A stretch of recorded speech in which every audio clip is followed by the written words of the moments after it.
Man, what a great morning it's already been, whether you're here in the house or whether you are joining us online. If you are joining us and you are watching on YouTube and skipped the beginning, this is baptism water. Just want to make sure I clarify all that it's happening. Thank you for you guys who stepped into baptism. It's such a beautiful thing. I am so glad to be back, and I just want to say that as Amy and I have been praying for you guys and what's happening. I got some time off last week and planned out the entire 2024 speaking calendar and where we're going with Exodus and beyond. And we're in Exodus today. I'm so thrilled at what God's got for us. Now, I am gone a few more times in the fall, but back in the winter, we are going to dig deep into what God is doing. And I want to thank Pastor Dan for all he's been up to. One thing that's been great about our partnership is he is so talented and gifted in areas that I am absolutely not. And so he has been doing so much here in our church, the community groups, and adding some depth. I'm just so happy that our church is coming together in these ways, and I'm looking forward to what God has for us, God willing, for the next decade. And as Amy and I always talk, God, please let us retire here. We love this place, and we love you. So as we jump into Exodus today, I am excited because what you're going to see today is more than meets the eye. And if you are just coming into the orchard or you're visiting with us today, you might not know kind of where we've been, and that's okay. I'm going to give you the beginning of every episode on Netflix, they give you the skip recap. I'm going to give you the recap, no skip. We are talking about the book of Exodus. We're on chapter 19. The first 18 chapters go like this. God's people were in slavery. Moses grew up in the palace for 40 years. He left because he murdered somebody and fled for his life, lived in the wilderness for 40 years, and God said, go back and get my people. He went before the Pharaoh and said, let my people go. And from that point on, God, the universe, had this showdown with these false gods of Egypt and showed them to be powerless. And then Moses leads the children of Israel out of Egypt to the Red Sea. And of course, that's where Charleston Heston shows up and he splits the Red Sea. Pharaoh and his chariots, they try to go through and get squashed. And God leads his people out of slavery, out of danger, into the wilderness. And we're on this journey. They don't know how long it's going to be. They're going to be a little surprised. But they're on this journey to a place that God has for them. Now, we pick up there in Exodus 19, verses 1.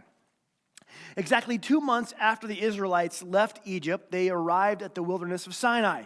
After breaking camp at Rephidim, they came to the wilderness of Sinai and set up camp there at the base of Mount Sinai.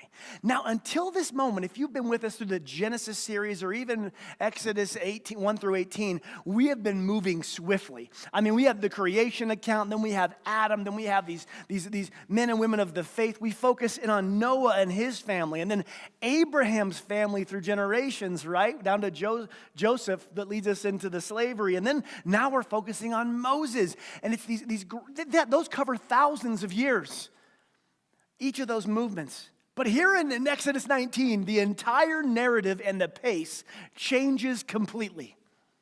The exciting, jam-packed action story that led to these children of Israel getting led out of captivity and out of slavery is going to change, and it zooms in on some rather interesting events and teachings.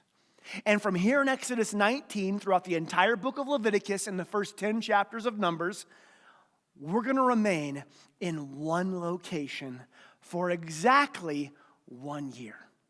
The rest of Exodus, all of Leviticus, the first 10 chapters of Numbers, right here at the base of Mount Sinai for 1 year. A year's worth of instruction, impartation, education, as God is going to reframe for his people who he is and who they are.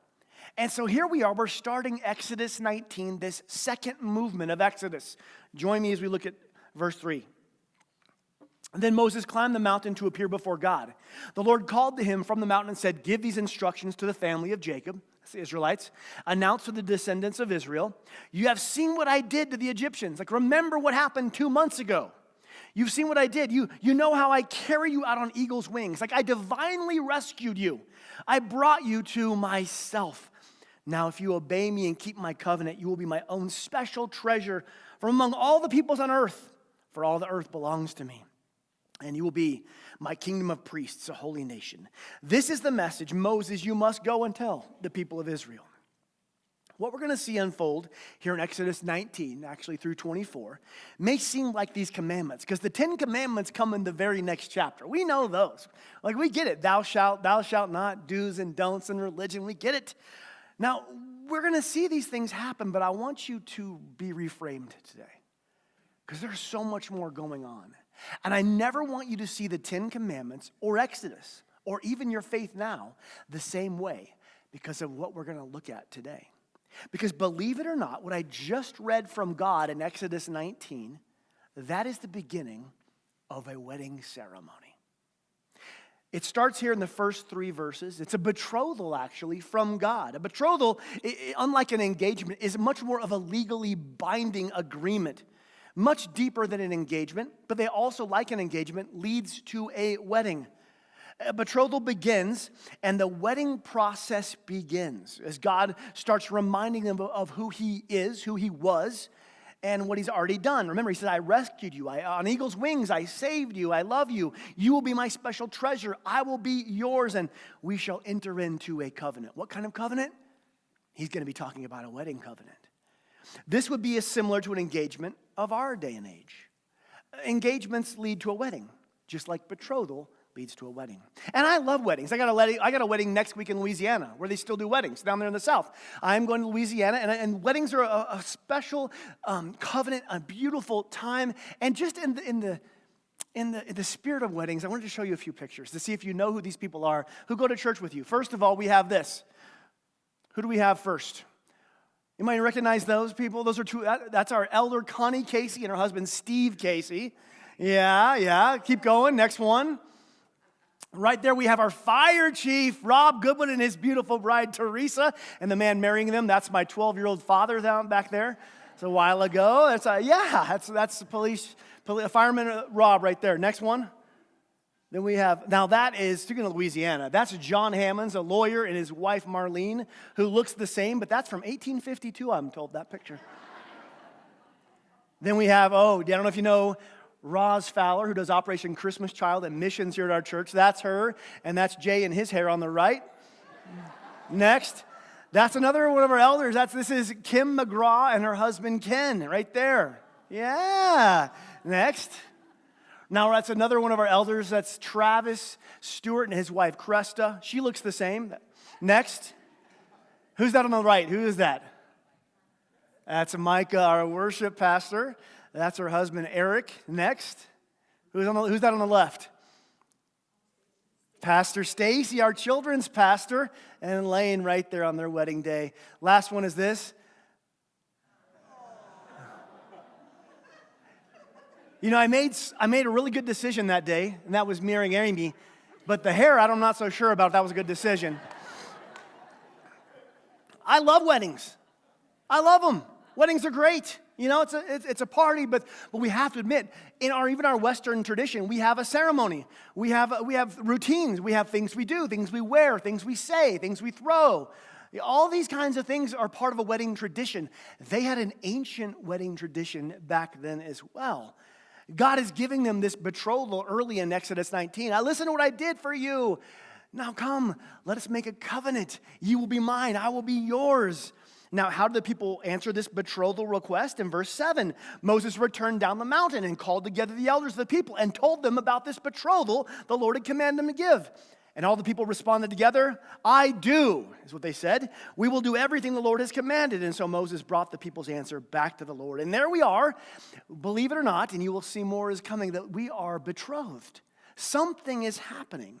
Now, how long do our engagements last for? They can last, I was asking what's the shortest one and longest one in the place. Anybody engaged over 2 years in this place? Anyone want to admit that? Anybody engaged under 2 weeks? Yeah? One of our elders. Okay, great. Moving right along. Engagements can last any amount of time, but a betrothal lasted 1 year. 1 year for the covenant of marriage.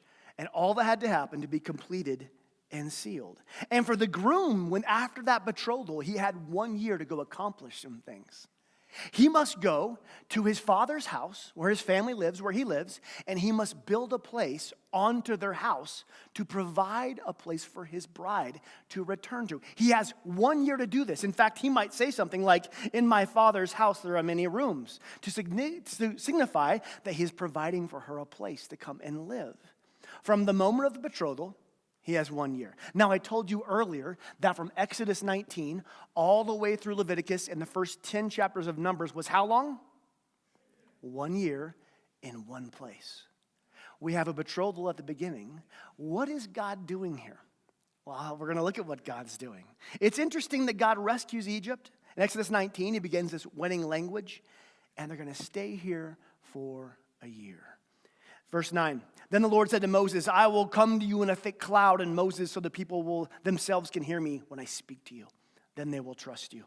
What God and the people are going to discuss in the coming chapters and verses is called the ketubah. A ketubah is the ancient Hebrew marriage covenant, still active today. They still many times use the ketubah. It's a covenant, it's a contract that's much more intricate, much deeper and richer and more binding than oftentimes, especially in this time, than our marriage licenses. The typical ketubah of this time would include the names of the two parties, like the date, and then it would have all the specifics from the bridegroom and the bride for their wedding. Like their wedding, what they're going to, not the wedding, the marriage, how they're going to live, how they're going to love, what they're going to do for one another, financial obligations, rights of each party. And so notice that God in his betrothal, he says, you'll be my own special treasure from among the people. Now the Hebrew word here for treasure is actually possession. And in these ancient times, a bride would be purchased. Now, I know we think this is so antiquated. I get that. But back then, the bridegroom would bring a payment to the father and his father-in-law, and the payment was called a mohar. He would bring a mohar to redeem, to purchase the bride. This is so backwards and antiquated in our time, but back then, this was a huge leap forward for women's rights, believe it or not. Until the ketubah, until the mohar, until the Torah, until some of these things where God is changing the way that things are viewed and done, any man can go and take any girl, any woman, against her will even, and after consummating love or lust, whatever it would be, he could discard her without any repercussions oftentimes. She had no rights and no standing. But the Torah and these laws, look at what they require the man to do. He must love her enough to have a betrothal with witnesses, where he promises something, and then it doesn't happen right away. He's got a year. He's got to go build. He's got to sacrifice from his own money and build a place for her to come and live. He has to really like this girl, and then he has to sign a contract to honor her, protect her, provide for her, and support her. What we're seeing here is that there was sacrifice required from the bridegroom. You have to see that. There's a sacrifice required from the bridegroom for his bride.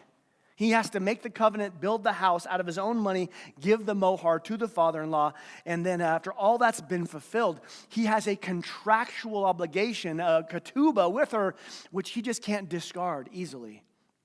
The ketubah would have various conditions and specific stipulations that the couple agreed to abide during their wedding. We have our marriage vows, right? And marriage vows are great. They're powerful. But oftentimes our marriage vows in our Western culture are so general. I'll love you until the day you die. I'll love you forever. You're my adventure buddy from here on to infinity and beyond. Like whatever it is we want to say, we just say some symbolic things like, you had me at hello, whatever it is. But in those days, it was specific. Like to how you treat, how you act, money, how you split things. I mean, everything was in this ketubah.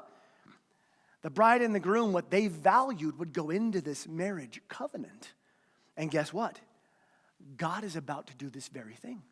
He's going to, in the ketubah, add very specific stipulations and values that the marriage would value. Now, if you've been married or if you plan on it or hope to, you would hope that your spouse values what you value, that they value loving you above all other people, that they value the wedding vows. And God's going to put these in here. And what we see in the very next chapter is the 10 Commandments.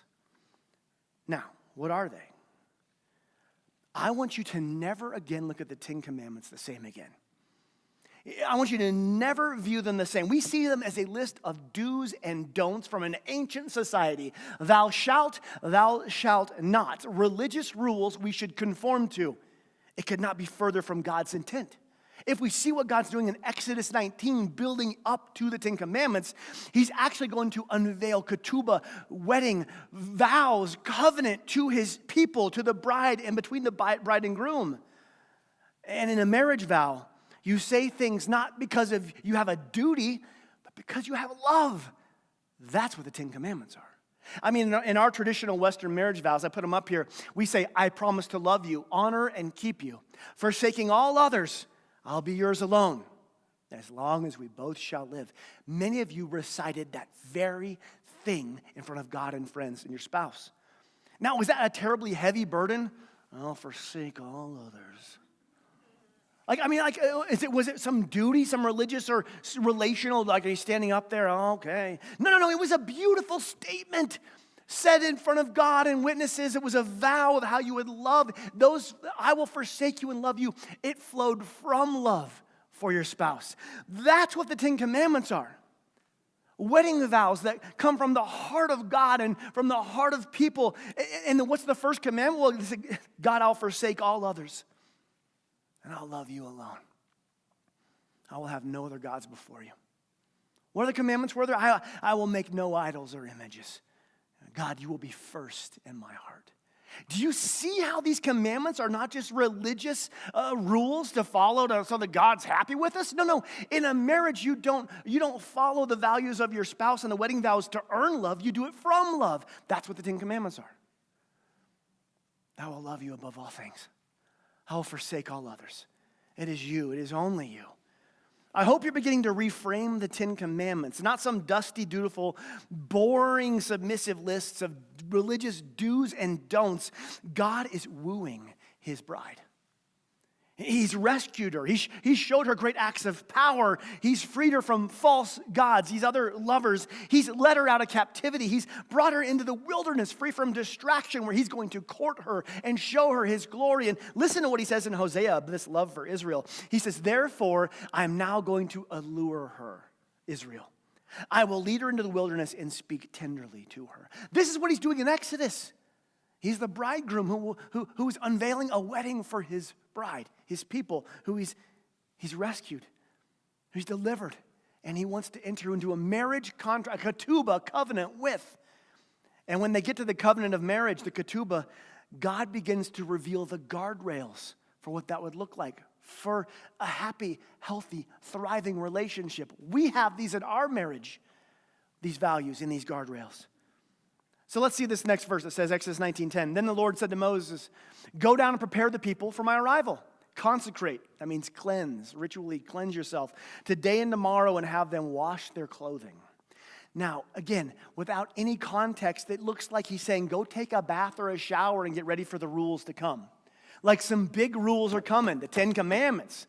Get ready, take a shower. But in the context of a wedding, there's much more going on here, more than washing. This is an ancient custom that's still alive today. Back in those times in Hebrew marriages, the bride would be cleansed in what's called a mikvah. A mikvah is a ritual bath used for purification. Orthodox and conservative Hebrew weddings still involve this. But even if they don't, women, what do you do when you're going to get married? Well, you say yes to the dress. And you have someone show up who does your makeup and does your hair and does all your bridesmaids. And then the guys, we all dress up and we get the cufflinks for once in our life. And then when we shave and we do our hair, we do the mikvah without the ritual cleansing. We want to look our best. We want to present ourselves. The bride presents herself in white and the husband presents himself there at the altar. We present ourselves. That's what he's saying to do. Go consecrate yourselves. Go get ready, wash, and cleanse yourself. God tells these people to participate in a tradition they would have been familiar with in wedding talk. And then God tells Moses that none of the people are to come near the mountain or touch it, or there's deadly consequences, which seems strange. But what God is introducing here is sacred places. And we know this, that weddings are sacred. They should be sacred. It's God's idea. That what he's introducing is sacred places, that the foreshadowing of a tabernacle and a temple and other things to come. What he's saying is, don't take this lightly. This is a covenant that is consecrated, that is sacred. There is something going on here that is divine. God tells them, go and cleanse yourself for 3 days. Prepare yourself, abstain from intimate relationships. Don't approach the mountain, and wait, for I will call you to the altar. And then on verse 16, on the morning of the third day, after the cleansing, after the mikvah, the thunder roared. Thunder is also a word for God's voice. The thunder roared, the lightning flashed. Dense cloud came down on the mountain. You got to imagine this. You're down there, you've cleansed yourself. In the context, you know there's some wedding ceremony going on, the ketubah, and there you are, and there's thunder booming. You feel it in your chest, like that bass, you know? And then there's lightning crackling and striking. A dense cloud appears before you over the mountain like a big canopy. The people down below, they look up and they see this. Of course, they're frightened, but they see this canopy cloud over the mountain. And without context, we just still think this is an awesome display, don't we? Like, wow, look what God's doing. He's coming down in fire and lightning and thunder and clouds over everything. But guess what? In the context of a wedding, you see, the canopy is a beautiful symbol in every Hebrew wedding, even to this day. One of the necessary objects in a Hebrew wedding is oftentimes the chuppah. Everybody say chuppah or chapa. Yeah, there you go. It's a canopy that covers the couple as they agree to their marriage covenant, the ketubah. And this canopy that covers everything, that symbolizes the home that the groom is someday going to take his bride off to, but also the covering of the covenant, the symbol of the love and protection that houses them. And here we see God himself covering the wedding grounds with this chuppah, an awesome, powerful, beautiful in his glory. I mean, we have these elements of a wedding present. The bridegroom waiting at the altar. We have the bride, the people, cleansed in their mikvah, prepared. We have the betrothal and already the acceptance. We have the chuppah covering the mountain. And we hear the ketubah. We will get more clarity on that, the wedding covenant, as it's revealed over the course of the coming year, along with the preparation of a place of dwelling, which we will get to. The ceremony starts in verse 16. On the morning of the third day, the thunder roared, the lightning flashed, dense cloud came down on the mountain. There was a long, loud blast from a ram's horn, and all the people trembled. Moses led them out from the camp to meet with God, and they stood at the foot of the mountain. All of Mount Sinai was covered in smoke because the Lord had descended on it in the form of fire, and smoke billowed into the sky like smoke from a brick kiln. The whole mountain shook violently. As the blast of the ram's horn grew louder and louder, Moses spoke, and God thundered his reply. The Lord came down on top of Mount Sinai and called Moses at the top of the mountain, and so Moses went up. I'm going to stop there because we have a lot to get to. I'm so excited about where we're going. We're going to unveil so much more of the ketubah in the weeks to come. And I hope you see today what God's doing there and what God's doing here at Mount Sinai is more than you may have ever thought before. It's not some killjoy God just coming down to give a rule book to people. Thou shalt not have fun. It's not some God that, you got to follow this or die. Some religious God who just chose some people and said, all right, time for some commandments. That's what this world needs, commandments. Do you see what's happening here? This isn't some distant God stepping down briefly with decrees to burden his people. This is a God who wants to come down and be with his people. And that's not new. When we went through Genesis, we saw that he created everything to be the God who would come down and be with his people. And what's going to happen in the New Testament? God is going to come down and be with his people. It's always been his desire, his intent. But here, he's coming down. He's promised his forefathers that he would give these people a name. He promised them an identity. He promised them a land. He promised them someday a Messiah. And he led them out of captivity by his mighty hand. He revealed himself to them and wooed them and led them and protected them in the wilderness, fed them, provided water and manna when nothing else was there. And after all that, he leads them to the altar of Mount Sinai for a wedding ceremony that he has planned. That he would be their one and only. That they would forsake all others and love him with all their heart, soul, mind, and strength. The Ten Commandments are the beginning of the ketubah, the ancient wedding covenant. And what does an ancient wedding ceremony on a faraway mountain have to do with us? Like that's great, right? That's some cool history. But what does that have to do with us and our faith? What does it have to do with you and me here now today?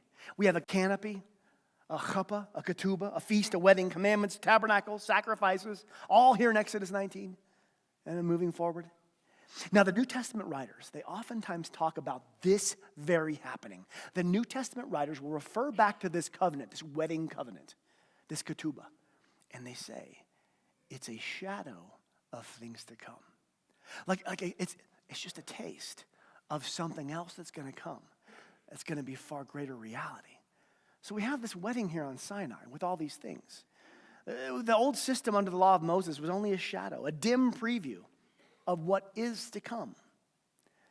If that's true, then what God did on Sinai, what is he doing in our life? What has he done for us on the other side of the cross? What if I told you that everything God is doing here on Mount Sinai for one nation back then, Jesus would do for all people who come to him? Again. Thousands of years after Mount Sinai ceremony, Jesus would walk the earth. And do you know what Jesus referred to himself as? Oftentimes? The bridegroom. A bridegroom requires what? A bride. In the New Testament context, the church is the bride of Jesus. Now for men, I know this, you're like, I'm marrying Jesus. No, listen, the church is his bride. You get to be his son. Women, you get to be his daughter. But we, the church, are his bride. He is our bridegroom. And when you begin to read through the covenant language of Jesus and what he's doing, wedding stuff pops off the page all throughout the Gospels. He has done all that is necessary to provide us for a new covenant, a new ketubah of love and a wedding. In the New Testament, Jesus refers to himself as the bridegroom, like God the Father here in Exodus. Jesus came in power. He defeated the gods of sin and death, just like God defeated the gods of Egypt. Jesus provided a way out of spiritual slavery, out of our Egypt of spiritual slavery, the same way God provided a way out of slavery for them. God parted the Red Sea. Jesus parted the red veil, which we'll find out divides humanity and God's spirit. And what about this mohar? Remember that? Remember that antiquated system of buying a bride, a payment for a bride? What did Jesus pay for us? If he is the bridegroom, what did he purchase? What did he redeem you with? 1 Peter 1:18-19. For you know that God paid a ransom to save you from the empty life you inherited from your ancestors.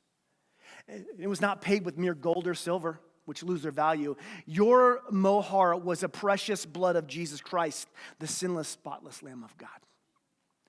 Do you see what he purchased his bride with? His blood. His sacrifice, our salvation, our relationship, our wedding ketubah, the church was purchased with the mohar of his life, his death, and his resurrection. Now, other wedding symbols we see all throughout the Bible, and even all throughout modern and ancient weddings. There's always wine in these ancient weddings. In fact, in the ketubah, in these Hebrew weddings, there was a specific cups of wine. They had all these separate blessings. I read them. They're beautiful. They're traditions for hundreds and thousands of years. But one of the cups of wine they would drink there during the ceremony together. And they would drink the cup of wine in celebration of the new covenant they were forming. They would drink this cup to celebrate that a new covenant had been formed that day for them. And they would be different moving forward. And then they would save a second cup of wine for a future time for the bride and groom to celebrate. Jesus in the upper room with his disciples, he holds up a cup of wine. And he says, this cup is the new covenant between God and his people. An agreement confirmed with my blood, which was poured out as a sacrifice for you. We celebrated a new covenant with this blood. Now, the next day, his blood would be shed for that covenant. He's talking about ketubahs. He's talking about blessings and wine. But what about that next cup of wine? You know, the husband and wife would always have a future cup of wine of celebration. Well, Jesus says this in Matthew 26:29. I will not drink wine again until the day I drink it new with you in my Father's kingdom. Like, yes, we will have that celebratory glass of wine. Not making the new covenant, but celebrating the new covenant. We will have that cup of wine, but I will not touch it until we are in my Father's house, which I'm going to prepare a place for you. And so what happens? Jesus said he wouldn't drink it again until we're all gathered together, and Revelation talks about this. Revelation talks about the wedding feast at the end of the age. It's full of wedding, and guess what Jesus is going to do? It seems that when we all get to heaven and we're gathered and we all sit down for the wedding feast, the first thing he's going to do is pop a cork. Let's celebrate the covenant that he made with his people as he gathered his bride together. What other responsibilities did the groom have? I've already talked about some of these. Once the marriage covenant was agreed upon, the bridegroom in ancient Israel would have to leave. He would leave his beloved. He had 1 year to go prepare a chadar for her. A chadar was the wedding chamber, the wedding house they would live. Now listen to Jesus' words in John 14 through an entirely different lens than you ever have before. John 14:2. He says, there's more than enough room in my Father's home. If this were not so, would I have told you that I'm going to prepare a place for you? When everything is ready, I will come and get you so that you will always be with me where I am. That's ketubah. That's wedding. That's covenant. That's marriage talk. That's a bridegroom preparing a place for his bride. What does this mean? It means the God who descended in fire on Mount Sinai is actually presenting a covenant of love with his people. And I want you from this point on to view the rest of Exodus that we're going to look at, because we're going to get into all the 10 commandments and what they do and do not mean. We'll look at all of it, not through the lens of rules and regulations and religion, but from the heart of a bridegroom to his bride. Guardrails of values that keep a relationship happy and healthy. The Old Testament reveals that God, the bridegroom, and his wayward bride and how they interact. And understanding these Old Testament commandments and as wedding vows will give us a new perspective. And when you then see that Jesus came and he forged a new wedding covenant for us, I hope it will begin to take this New Testament and what some of us have become to believe, that Christianity is this dusty old list of do's and don'ts. That Jesus says, no, don't do that and do this and act strange in public and thump your Bible and you have to vote this way and you have to do. I hope you begin to see that that's not at all what his heart. That he came and gave his life and bled and died and rose again, not to give you rules to follow, but because he wants a relationship and he calls you to a covenantal marriage because he loves you. You're his beloved. And he took them in the Old Testament from bondage to beloved. And that's what Jesus does today. He takes you from bondage to sin to beloved son and daughter. You go from slavery to son and daughter. The same God who did something there on Sinai for those people, Jesus came and did it for us, and he's preparing a place that we get to go and pop the cork and celebrate what he has done for us. Orchard, we are not part of a nice, sweet, boring religion. No, we're not supposed to conform to certain rules and ways of acting. No. We're to be transformed in a relationship with our God, who gave everything he could to call us to something different. Never look at the 10 commandments, the laws, the same. And never look at your relationship with God the same. Because he moved heaven and earth out of love for you. As we go into worship, I want you to take out your communion. If you don't have communion, we have it up here up front. We have it over here. We have it in the back. If you're at home or listening on podcast, you can take communion wherever you want. You don't need a priest or a preacher or anybody. It says, Jesus said, do this in remembrance of me. And we pause right now and talk about the sacredness of this covenantal cup of Jesus' sacrifice. And so we first take out the bread, the symbol of his body. Let me pray for us today. Jesus, we remember you. We ask you forgive our sins. We ask that you would help us to remember that your body was broken for us, that we can enter into a new covenant with you. Thank you for your broken body. Take and eat.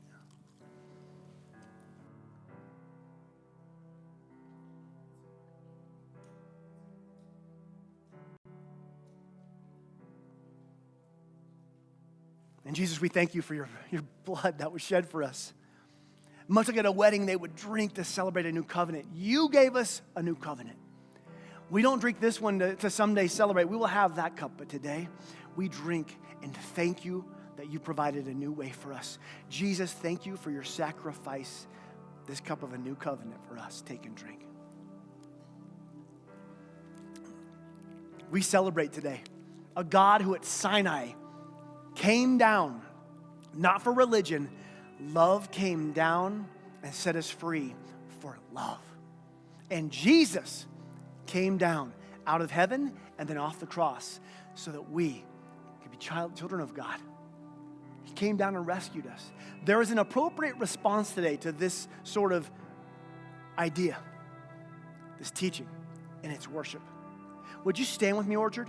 Would your hearts and your voices join as we thank God that he came down then and he came down now to save us, to set us free?